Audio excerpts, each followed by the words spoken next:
National board of revenue দুটো প্রতিষ্ঠানের 4টা মোবাইল নেটওয়ার্ক অপারেটরের কাছে বেশ কিছু পাওনা আছে, যেটার পরিমাণ অনেক, প্রায় 8, 10, 12 হাজার কোটি টাকা।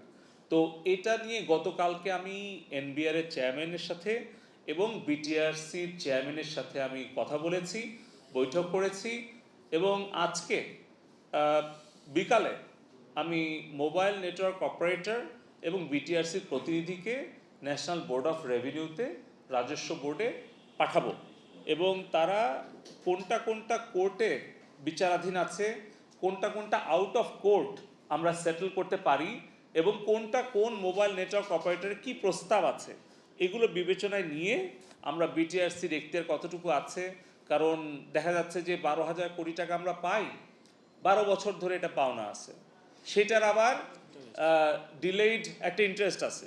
এটা কি এখনই আমরা সেটেল করে যদি বরিমানা করতে পারি তাহলে কি আমাদের লাভ হবে, নাকি এটা আরও 12 বছর যদি পিছায় যায় তাহলে লাভ হবে? এগুলো আর কি বাস্তবসম্মত, আমি আপনাদেরও পরামর্শ চাই, কারণ যখনই এটা প্রকাশ্যে আসবে, স্বচ্ছ আলোচনা হবে, তখন সিদ্ধান্ত নিতে সুবিধা হবে। তাছাড়া দেখা গেল আমরা একটা আউট অফ কোর্ট সেটেলমেন্টে গেলাম, কিন্তু সেটা নিয়ে আবার সমালোচনা শুরু হলো যে কেন আমরা টাকা মাফ করে দিলাম বা কী করলাম। তো কোনটা করলে ভালো হয়? একটা হচ্ছে যে কোর্টের বাইরে যেটা সেটেলমেন্ট করার সুযোগ আছে আইনগত হবে সেটা কি, তারপরে হচ্ছে মোবাইল নেটওয়ার্ক অপারেটরদের তাদের প্রস্তাব কি, আর সেটা আমরা রাজস্ব বোর্ড কিংবা বিটিআরসি মানতে পারি কিনা, বা মানলে রাষ্ট্রে কোনো উপকার বা ক্ষতি হবে কিনা, এগুলো বিবেচনা নিয়ে মাননীয় প্রধানমন্ত্রীর কাছে আমরা সিদ্ধান্তের জন্য।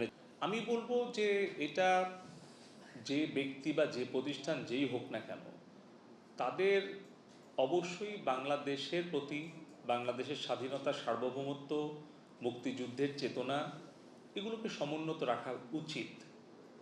কেউ সফল উদ্যোক্তা হতে পারে, কেউ সফল শিল্পী হতে পারে, সাংবাদিক হতে পারে, আইনজীবী হতে পারে, রাজনৈতিক মতাদর্শ ভিন্ন ভিন্ন হতে পারে, কিন্তু বাংলাদেশ, মুক্তিযুদ্ধ, আমাদের বঙ্গবন্ধু জাতির পিতা, এই সকল বিষয় নিয়ে কোনো বিরোধ বা কোনো বিতর্ক থাকতে পারে না।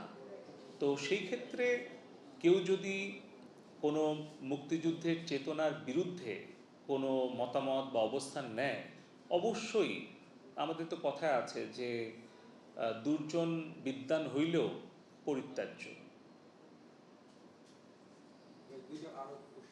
আর হাসিফ ভাইয়ের আরও দুটো প্রশ্ন ছিল, যে আসলে যেটা আমাদের জাতীয় আইন শৃঙ্খলা কমিটি আছে সেখানে যে সিদ্ধান্ত হয়েছে, এটা আমার আসলে এখতিয়ার নাই। আমি অনুরোধ করব ওই উচ্চ পর্যায়ের ওই কমিটির কাছেই আপনি যদি আবার প্রশ্নটা করেন যে তারা যে সিদ্ধান্ত নিয়েছিল তার অগ্রগতি কি, কিংবা বর্তমানে তারা কি করতে চায়, তাহলে এটা ভালো হবে। সেই ক্ষেত্রে আমাদের জাতীয় আইন শৃঙ্খলা রক্ষাকারী কমিটি আমাকে বা আমাদের মন্ত্রণালয়কে যে নির্দেশ দেবে আমরা সেটা অনুসরণ করব প্রতিপালনের জন্য। আর যেটা আপনি বলেছেন যে যুক্তরাষ্ট্রের একজন মুখপাত্র কি বলেছে, আমার মনে হয় যে এটা আমার আউট অফ জুরিসডিকশন। এটা আমার মনে হয় যে এটা মাননীয় পররাষ্ট্রমন্ত্রীকে আপনি যদি প্রশ্নটা করেন এটা যথাযথ হবে। ধন্যবাদ মাননীয় প্রতিমন্ত্রী মহোদয়কে।